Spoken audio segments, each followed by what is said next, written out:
Don't look at mine now.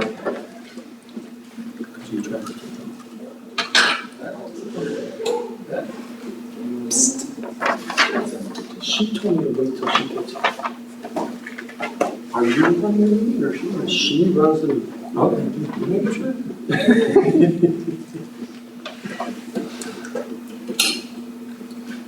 I just can't forget. Try not to break it. Did everybody have a good Easter? Indeed, yes, sir. Oh, we did. I'm glad. Did you have a good Easter, sir?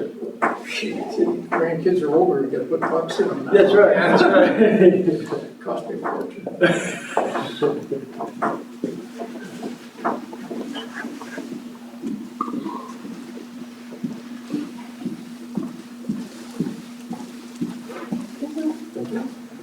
Let's see if I can see it back there. Yeah. Just let me know.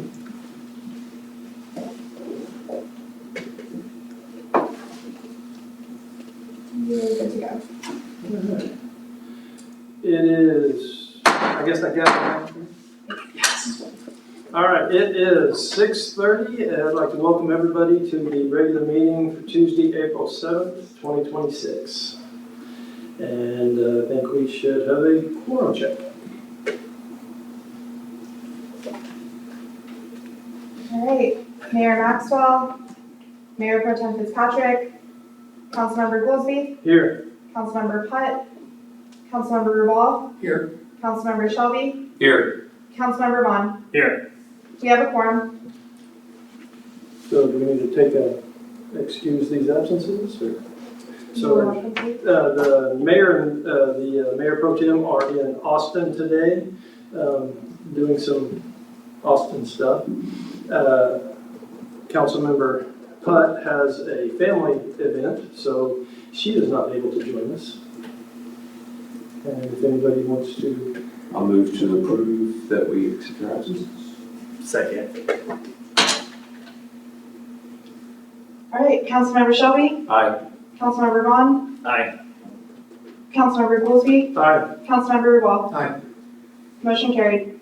Fantastic. So now we will have the invocation and the pledge.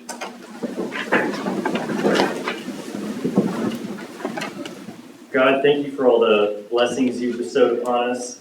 Guide us to listen well, speak wisely, and act in a manner that honors you. Amen. Allegiance to the flag of the United States of America and to the republic for which it stands, one nation, under God, indivisible, with liberty and justice for all. Honor the Texas flag. I pledge allegiance to thee, Texas, one state, under God, one and indivisible.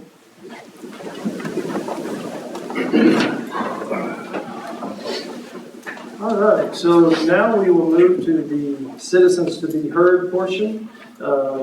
At this time, the public is invited to address the presiding official and speak on any matter not specifically listed for public hearing elsewhere in this agenda. Please note, no city council deliberation or action will be taken at this time. Please limit your comments to 3 minutes. Speakers are encouraged to maintain decorum. I have not got to use this gavel much, and I can. We have Thomas Mander signed up.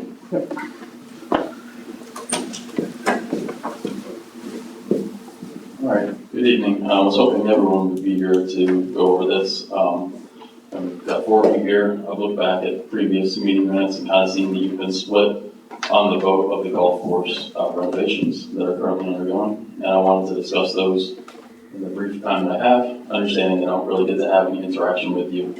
So I looked back at previous meeting minutes, seen that there was an assessment that was done. There was an estimate somewhere between 1.4 1.8 million to do the renovations. It came in at 2.4 ultimately.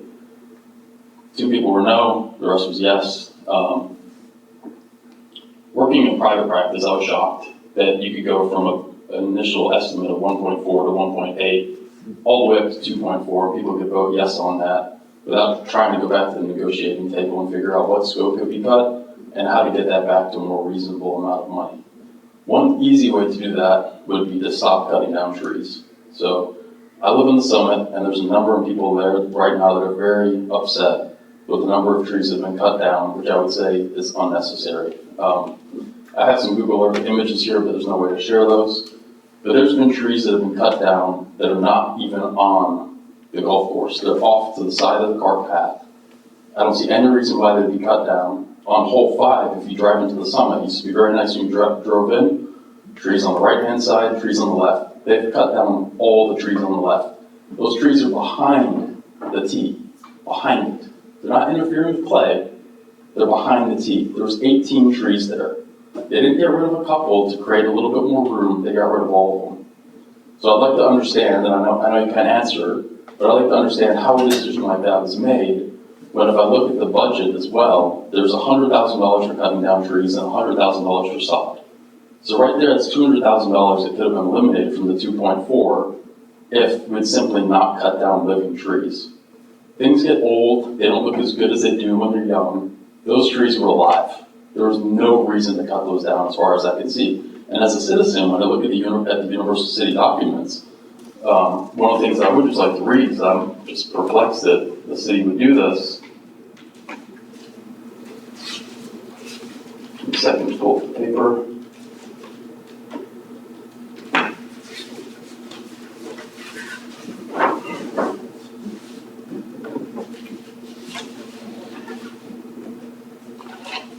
This is the statement on the website about code compliance, and code compliance is really for citizens, but a community where all residential and commercial properties, and this is the vision, are maintained in a fashion that emphasizes an aesthetically pleasing city.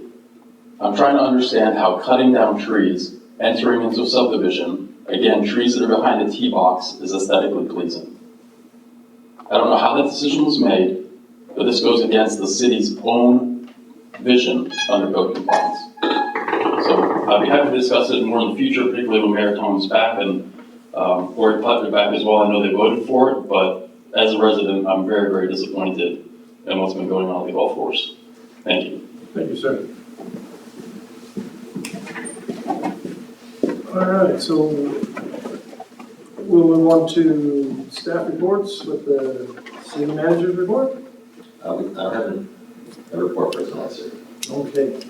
And then I understand that we're on the staff report, we're going to postpone until the Snowfest 2026 recap until the April 21st meeting. Yes, we'd like to postpone it in order to have Brandy, Christine, Finance Director, as well as our Communications Director, Kathy Williams, here to make a full presentation. Fantastic. Do you want to vote for that, or just not? There's nothing. Yeah. Why don't we? Just to be safe. I move we postpone the Snowfest Second. report. Fantastic. So we have a motion and a second. Councilmember Vaughan, Aye. Councilmember Rubal, Aye. Councilmember Goolsby, All right. Councilmember Shelby. Aye. Motion is carried. Okay, so we move on to city manager's announcements, and you have anything under this one? No, sir. Okay.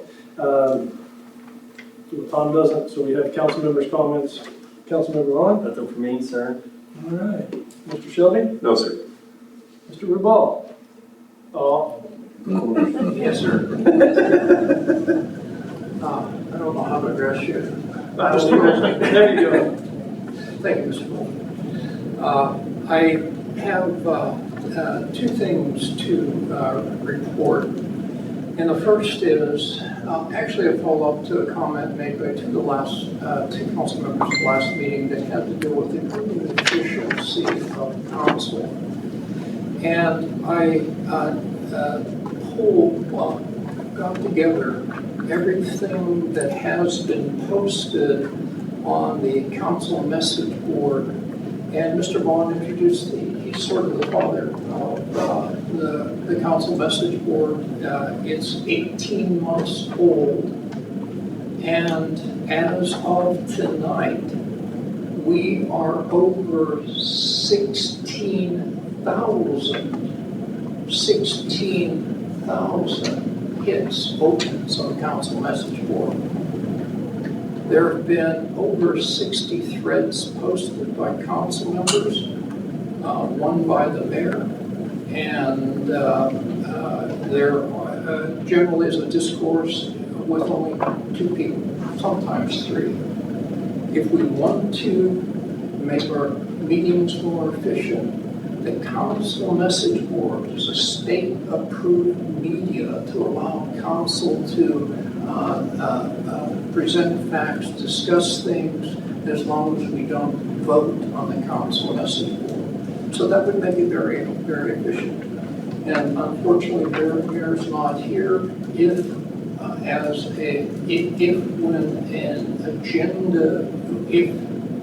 when a council member puts something on the agenda, it doesn't take months for it to come up for discussion.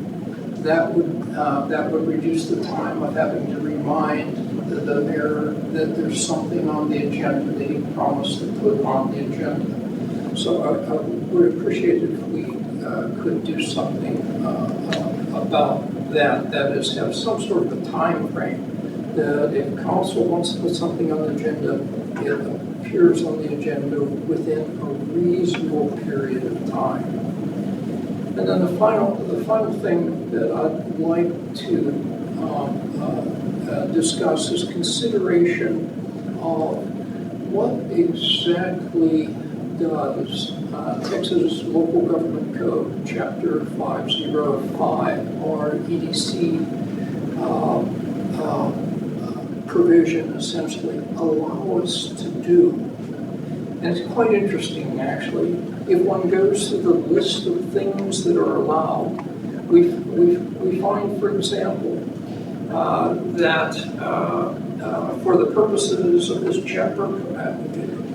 chapter, essentially projects include land, building, equipment, facilities, improvements found by the board of directors, and so forth, to include amateur sports, which is also high school sports, a venue for high school sports, includes all children's sports and athletics, entertainment, tourism, convention, public park purposes. Our sister city is improving their parkland by using sales tax money through the EDC, ballparks, auditoriums, amphitheaters, concert halls, parks, park facilities, open spaces, streets, roads, sewer, and water facilities. In addition, there's a provision for improving affordable housing. So I think the EDC has done a good job at trying to promote businesses through our storefront improvement programs, but we have a wealth of potential that we can use EDC money for, particularly if we cannot, and I wish the mayor were here because he seems to have the skinning on this, if we cannot use our school buildings that's adjacent to a pool for a school, then it would be reasonable to make it into something like a performing arts center with an aviation art museum, with community meeting areas, with senior activity centers, and under these provisions, it can also support operation of a pool, which would be right next door. So I'd like to just suggest that there are lots of items that can be legitimately put and paid for by the EDC. Particularly, I'm concerned with the aviation district. I would like to see the EDC program for funds to fix the parallel roads on the east side, and I forgot the road on the west side. When the state puts in that barrier, we're going to have to move traffic around the block in order to get to the businesses. If we're headed to Randolph or headed away from Randolph, going east or west, we're going to have to make a turn and through those deals. So I'd like to see an EDC program that's going to fix those streets and put in walkways for the aviation districts in this upcoming budget. Thank you, Mr. Goolsby. Thank you, Mr. Rubal. I just wanted to say something about, I believe this weekend and next weekend are spring cleanup at the Public Works. Yes, yes. And it starts Thursday. And it starts the, actually, right here. Let's see. It is April 9th through the 12th and 16th through the 19th. Fantastic, thank you, sir. Starting Thursday. And y'all don't take brush. Now, we prefer the brush be left at the curb so we can come there and brush chip it during this 2-week event for free. Thank you, sir.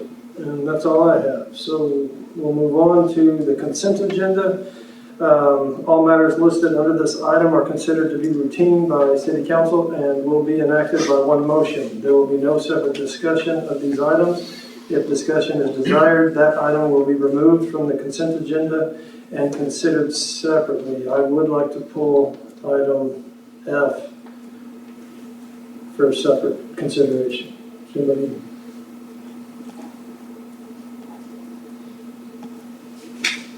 I'll second. So I made that motion and. I move to approve A through E and G. Second.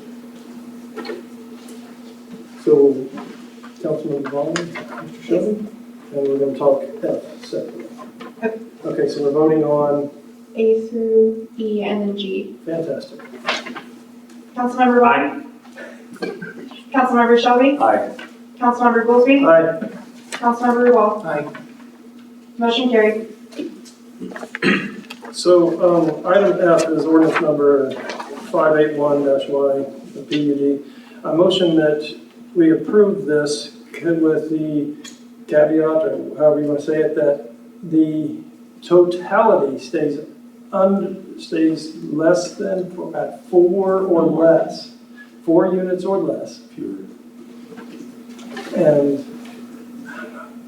And that the amenity center is not located within the APZ.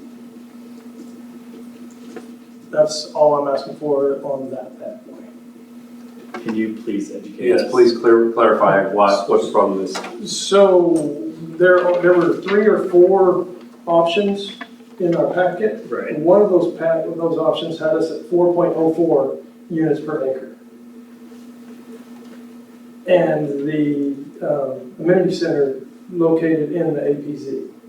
So with our current zoning, we're allowed up to 4 units per acre in that area, and they busted. And I don't like that. And I don't want that one on the table. Can I interject? Yes, sir. If you don't mind. So the no more than 4 units per acre is already within the PUD packet itself, so your condition is already being met, which is fine. There's a distinction between the density within the APZ itself and the overall subject property. So the PUD addresses the overall subject property when it comes to density, okay? So we do not exceed the 4 units per acre. And the reason why it's written that way in the PUD is precisely because that is the maximum that was proposed. More than likely, based on the comments from JBSA, they will be below the 4 units per acre. More than likely, there'll be about 278 units total as opposed to 285. So as you mentioned, there were 4 scenarios, or 4 site plans. 2 of those originally had the amenity center within the APZ2. But then after our discussion with JBSA, they did redo those site plans and came up with 2 alternatives. Both of those alternatives have the amenity center outside of the APZ. And one is dependent upon whether or not they actually need to install a detention pond.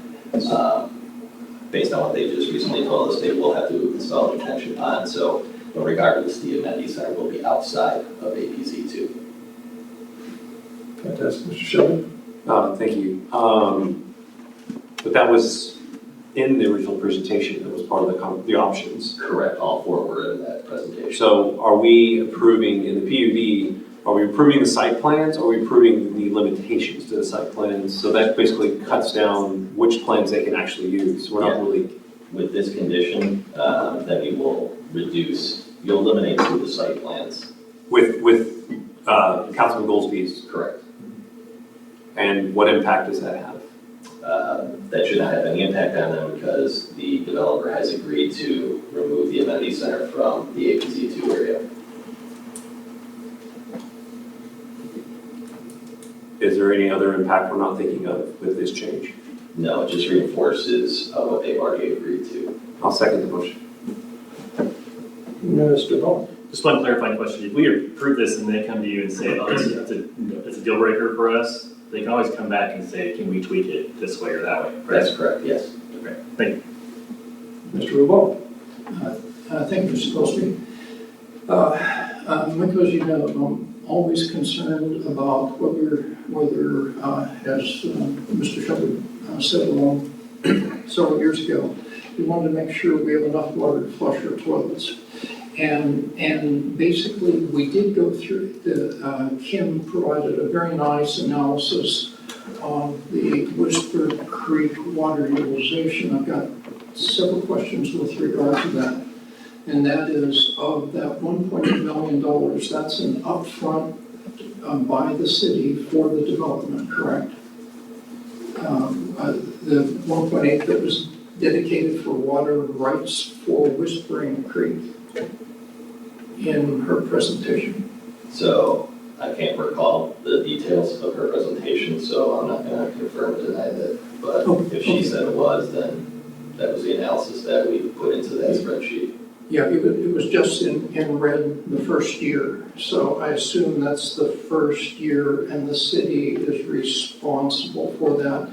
And so the follow-on question Yes, is that is correct, I recall, yes. Okay, and the follow-on question then for that is, given the fact that we have the two large apartment complexes nearly ready to turn on their faucets, whether we have the capacity in phase 4 of drought for sustained periods of time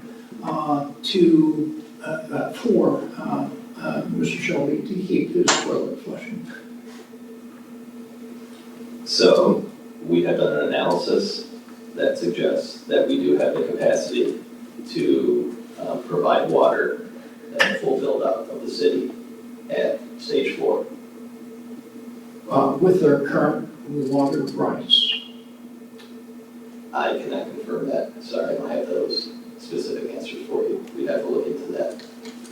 Okay, and well, I'm more than willing to wait for that answer. I appreciate that.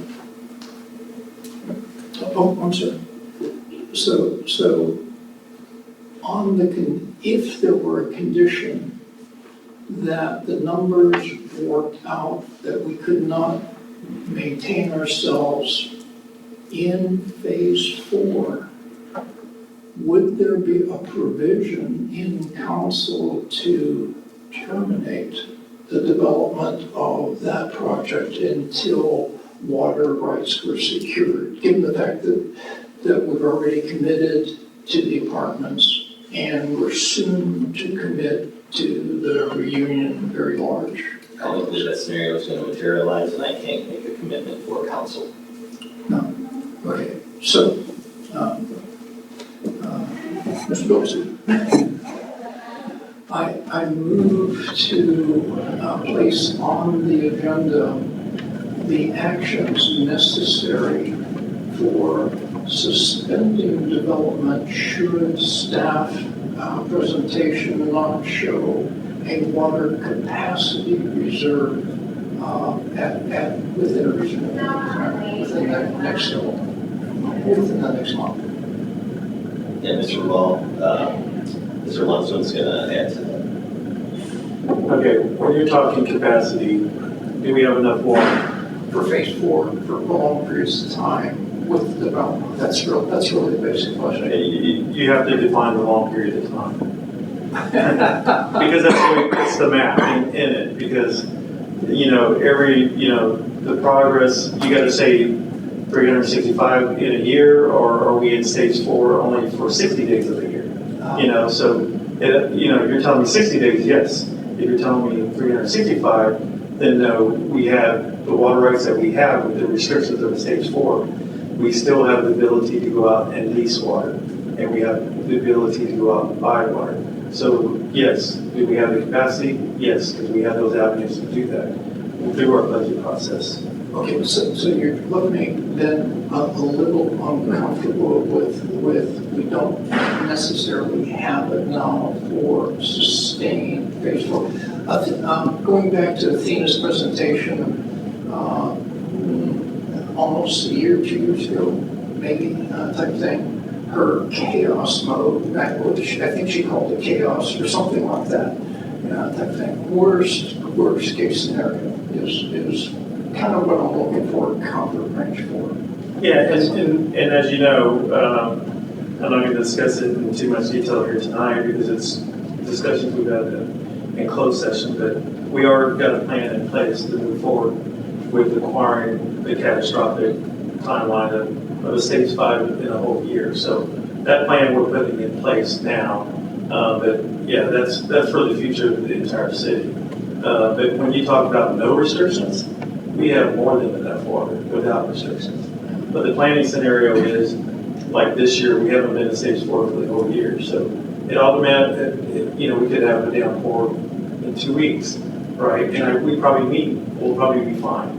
We're early in this calendar year. So it's just a matter of the type of the drought season that we'll have, whether we have enough, but we don't have enough, we always have the availability to release additional water we need. Perhaps because of the water rights discussions, things, perhaps I could suggest maybe an executive session with staff to kind of clear the water. Yeah, we can give you more details in executive session. But we've taken into account the growth that we're working on, the growth for the entire undeveloped area for this city to have a plan to have that water available to us. We're working on it. And that's what we'll have to go into more detail here. Thank you. Mr. Shelby? Thank you. My name was used twice in that statement. Just to be clear, when we hit the limit, the water doesn't stop flowing. It just becomes really expensive. Correct. Basically, if any time that we pump over our allotted amount, we're fined. So it's not a matter of the water is going to stop running out of our faucets. Correct. Okay. Thank you for clarifying. So we have a motion and a second. Okay, so for Councilmember Rubal's motion, we did not receive a second, correct? So that motion failed? Correct. And we're going on with your motion. I believe so. Councilmember Goolsby? Aye. Councilmember Shelby? Aye. Councilmember Rubal?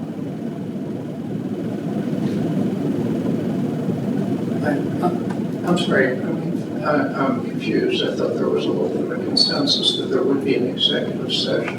Is that not correct? So maybe, why don't we go this way? We have a motion by Mr. Goolsby to pull the ordinance number 581 PUD 2026-101, basically the PUD plan itself. That's what we're doing. And then he made a second motion to have an executive session to discuss the water situation at full build out. So is there a second for Mr. Wall's motion? Aye. I mean, does that need a motion, or can you guys just, it sounds like you guys are agreeable and we're going to make it So through if with it's this. a second, then we'll certainly have that in executive session. Let's just do it that way. Okay. So that passed. So is someone giving a second to Mr. Wall's motion? Sure. Okay, and so that is approved, so we will have an executive session to discuss that matter. Now we go back to Mr. Goolsby's original motion to pull that and then have a vote individually on item F in the consent agenda. But I think he made a motion to accept item F with the changes that he proposed. That Mr. Goolsby proposed. Yes. Correct. So we're on that motion, Yes. right? Okay. Aye. Okay, I'm going to restart. Councilmember Goolsby? Aye. Councilmember Shelby? Aye. Councilmember Rubal? Aye. Councilmember Vaughan? Aye. Motion carried. Okay, so that's the end of the consent agenda, and we'll move on to the action items. Resolution 878-E-2026, a resolution suspending CenterPoint's proposed rate increase effective date for 45 days until June 2nd, 2026. All right, thank you, sir. So as you mentioned, CenterPoint is requesting an interim rate increase. As you well know, Universal City is part of an alliance, and the alliance's attorney is reviewing that proposal by CenterPoint, and they're asking for 45 days in order to do so, which would extend the rate increase to June 2nd, 2026, and that's what this resolution authorizes. Move for approval. Second.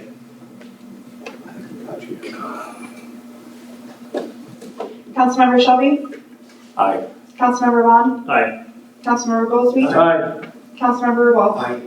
Motion carried. All right, so then we move on to Resolution 889-N-2026, library computer usage and internet access policy. Mr. Sutton. All right, thank you, sir. So yes, this does update the library's usage and internet access policy, mainly its internet security and the changes regard staff involvement as well as patron responsibilities. Included in your packet are the red line drafts as well as the clean version. We'd be happy to answer any questions. The librarian is here to answer those questions as well. Move to approve. Second. Is there any discussion? Yeah. The hall, Mr. Rubal. Yeah, hi. Hi, yes, sir. Yeah. I read through that very carefully, and I've got a couple questions. One is essentially an AP, which refers to essentially security at a laptop that a user would bring into the system. So I noticed that the language is pretty much saying, well, it's an open system for the user beware. There is, I believe, a switch in routers or end servers, whichever you're using there, that would allow for the laptop user, your patron that comes in with a laptop and using it, not to be seen by any of the surrounding computers. The second question had to deal with whether or not we in our library allow USB drives to be used on the library computers. So let me ask that question first, since that's an easy one. Yes, sir. So people can use their USBs in the computers, in our computers. There is a policy addresses some of that use, like how they can use it, and if there's any misuse that falls under that too. So Okay, that does increase the security risk fairly considerably, okay. And the last thing I noticed was that the printer service was kind of what I read out. Is our library patrons going to be able to print anymore? yes, so what you read was for the old technology. So we have had new technology installed in 2023. So we struck out the stuff that applied to the older stuff because this was from 2017. So it had been a long time since it got updated. Okay, But we just incorporated into the section D. they can still print. Oh, yes, Okay. yeah, we have her. Okay. And the last thing that I found out was essentially ransomware is a big deal in the library world. It shut down quite a few libraries. And it's actually what I've read is that it's mostly associated with phishing at the staff level, email phishing at the staff level. Can you make a comment on that by any chance? I think that everybody has experienced that, like the city can get attacked at any time too, not just libraries, but we all have training that we get provided, so Yeah. it just has to be user beware. Yeah, I'm surprised that very large libraries in the West Coast and Toronto were shut down for months because of ransomware. So that's sort of interesting. Yeah. Thank you very much for updating the policy. Mr. Shelby? Oh, Mr. Vaughan, sorry. I just want to say thanks for putting up with us. Oh.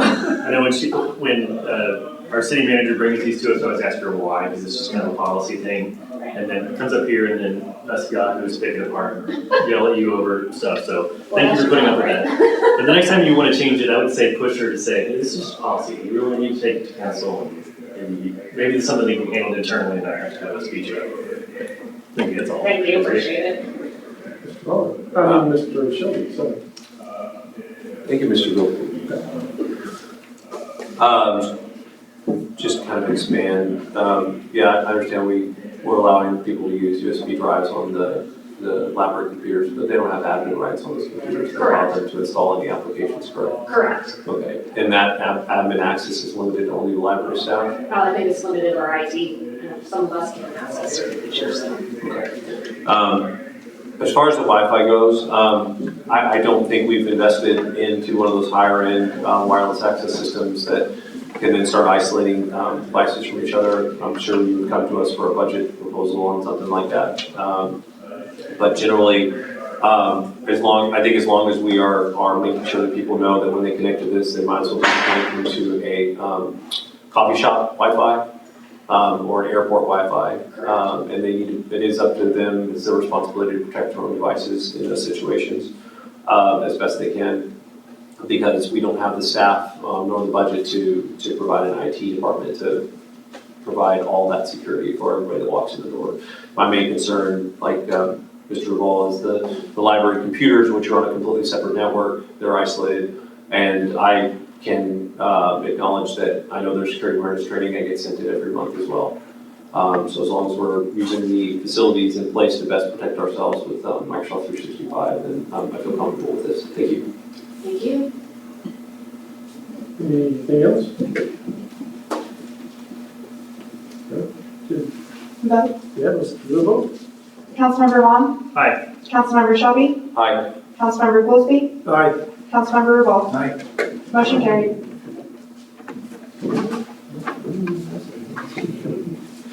All right, item C, Flintstone Lane CDBG pay application number 3.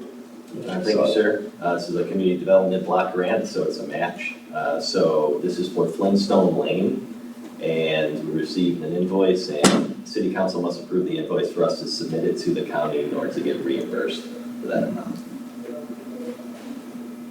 Move for approval. Second. You get it, Taylor. Any question? Yes, sir. Thank you. Is the numbers here as expected? Is there anything out of the ordinary? No, there's nothing that, I mean, We're on budget on that. yes. Thank you. All right, I think we're done. Councilmember Shelby. Aye. Councilmember Goolsby. All right. Councilmember Rubal. Aye. Councilmember Vaughan. Aye. Motion carried. Move to adjourn. All right, so it is 7:08. I move to adjourn. Motion to adjourn. You have the hammer. There you go. Got it. I'm glad you're telling me. Thank you. Have a nice evening.